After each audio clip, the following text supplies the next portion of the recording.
Kilmar Abrego Garcia got an expert to determine that the tattoos that he has are not indeed MS-13 gang related. Yay. This came in a pleading that he did in his District Court of Maryland lawsuit against the Trump administration. He amended his pleading, and in his amended pleading, he was able to share all that happened to him when he was in CCOD, including the fact that he lost 31 pounds, he was kicked in the head, he was made to defecate on himself, and he was just essentially tortured and brutalized in that facility, which is known as a counterterrorism. It's known for being really sort of like a torture camp for the most part. And in his pleading, I'm going to say specifically what he said. Who would you think more likely can identify gang tattoos? Random gringos from the Trump administration who are inept and unqualified, don't know what the hell they're doing, and are racist, and they think brown plus tattoos equals gang. We already know that they threw people in the CCOD and detained people and called them gang members when they had Autism Speaks tattoos. They had tattoos related to Real Madrid, which is a soccer. They don't know what the hell they're talking about. They have no cultural literacy whatsoever. They're just racist, and they're just throwing these people in. Would you believe them, or would you believe prison guards who are El Salvadoran prison guards who have in their prison lots of MS-13 members, and they've had plenty of them, so they're aware and familiar with them, and they're the expert. So here's what the expert said. Kilmar alleges in this pleading that as reflected by his segregation, that when he got there, the prison director, Ulysses Luna, and other officials separated the 21 Salvadorians that had arrived together.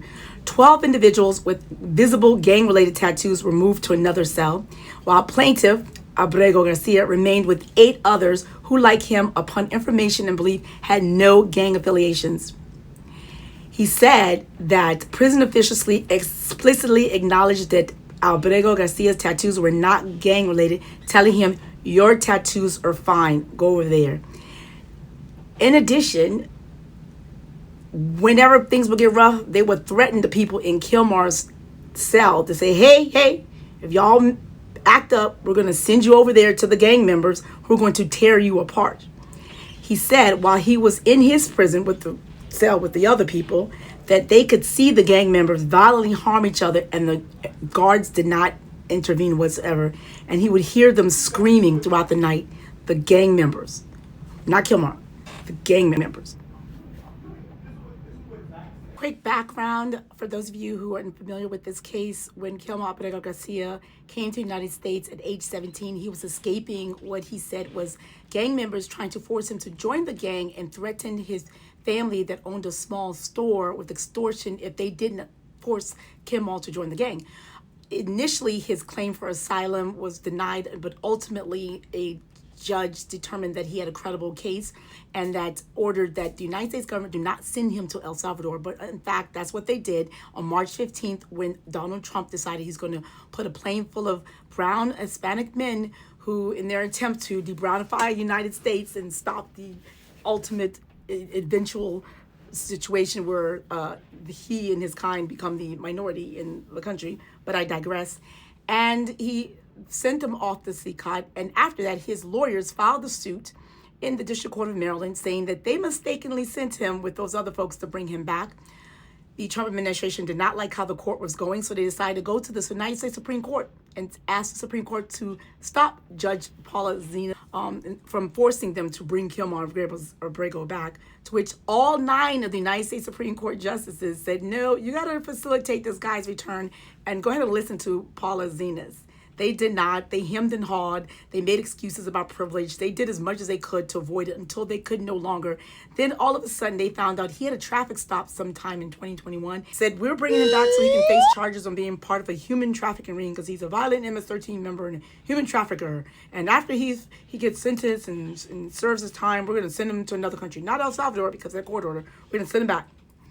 So in that case, the magistrate judge, because when you're up for criminal, you originally detained, you could ask for bail. And so during the bail hearing, Kilmar presented his evidence, the government presented evidence, and the magistrate judge said, listen here, your only evidence was like 4 out of 5 people of your witnesses are the same family.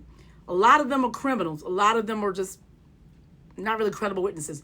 You have no firsthand accounts. You have no surveillance. You have no evidence. You have no audio, no video, no testimony, no trail, nothing to say this man was part of this human trafficking or that he's a member of the MS-13 gang. And this has been a national case for a long time. If you had evidence, you've had all this time. You're saying that the folks in Tennessee were reviewing this for all this time. They were looking at this case. He was part of an ongoing investigation that dates back to the 2021s when he first had that traffic stop. And you never once mentioned that to Judge Paula Zenas when she was asking you which take you saw to bring him back. You never said, well, we were working with Tennessee. Yeah, okay. Sure. We're going to let him get off on bail, and we think he'll come back for his case. To which the Trump administration then appealed that decision from the magistrate judge. And on the appeal level, the next level said, no, she was right. You presented no evidence. Kilmar, you're free to go. Kilmar Abrego Garcia's lawyers were like, sir, we better leave you in jail because you get back. The Trump administration in social media on Fox News are saying if you get out, they're going to send you to another country. They're going to detain you and deport you. Even though later on in the courts, they said, oh, no, we're not going to detain him. We're going to wait till he finishes his trial, his full sentence, and then we're going to detain him. But who believes them? They're so much liars. They conflict all the time. So because they don't believe the Trump administration, Kilmar Abrego's lawyers said, no, would you please sentence us to stay in jail? And that's what he did. It's so bizarre. But while he's in jail, he also asked the judge to say, can you tell them to shut up and keep my name out their mouth? Specifically, here's what the lawyers said. They said, as Mr. Abrego's plight captured national attention, officials occupying the highest positions of the United States government baselessly labeled him a gangbanger, a monster, an illegal predator, an illegal alien terrorist, a wife beater, a barbarian, and a human trafficker. And they said the vice president, a Yale Law School graduate, they need to take back their degree because went so far as flatly lie about Mr. Abrego, calling him a convicted MS-13 gang member, notwithstanding that Mr. Abrego, in fact, has never been convicted of any crime at all. That is slander. He needs to sue J.D. Vance as soon as he gets out, as soon as he can. He needs to sue him because that's a defamation, no doubt. So he says, on the day of Abrego's first criminal case, he was assailed no fewer than 20 separate public statements from the executive branch. The defense filing said, pointing the remarks of Homeland Security Kristi Noem and Deputy Attorney General Tom Blanchet. And then he said, since the indictment was returned on May 21st, DHS and Department of Justice officials have made countless statements asserting Mr. Abrego's guilt without regard to the judicial process or presumption of innocence, the filing said. It also said they contaminated with irrelevant and false claims that the DOJ knows or reasonably should know are likely to be inadmissible as evidence in trial or that would be, if disclosed, create a substantial risk of prejudicing an impartial jury. So essentially he's saying, stop trying to litigate this case in public. Keep my name out your damn mouth. So, and he says, please, the local rules say that to protect the impartiality of the jury pool and integrity of the judicial proceedings, the DHS and the Justice Department is responsible for making some prejudicial statements. They need to stop. So in the two-line order, the judge said just that. All counsel are expected to comply with the local rules of this court. Granted. Shut up about me already. So yeah, the case continues. I'll keep you updated. That's a win. We need a win in all this craziness that's happened this past few days. The big, beautiful, ugly bill passing, and then just the alligator thing. I'm going to talk about the alligator thing in a subsequent video. Check that out. Anyway, JJ Legal, I'm here to help you understand the various different lawsuits filed against the Trump administration. My adopted motto is each one, teach one. Check out I have a case tracker. I have a Know Your Rights card for $1 you can get at jjlegal.com. I have a templates of legal documents you can get if you're a mixed status family to protect your assets and your family and your children. Just in case, you can get that for $97. Otherwise, if you're watching this on YouTube, I want you to watch this playlist here. If not, check the playlist on Instagram or below on TikTok, depending on where you see this at. And yeah, each one teach one. Share this news. We need good news.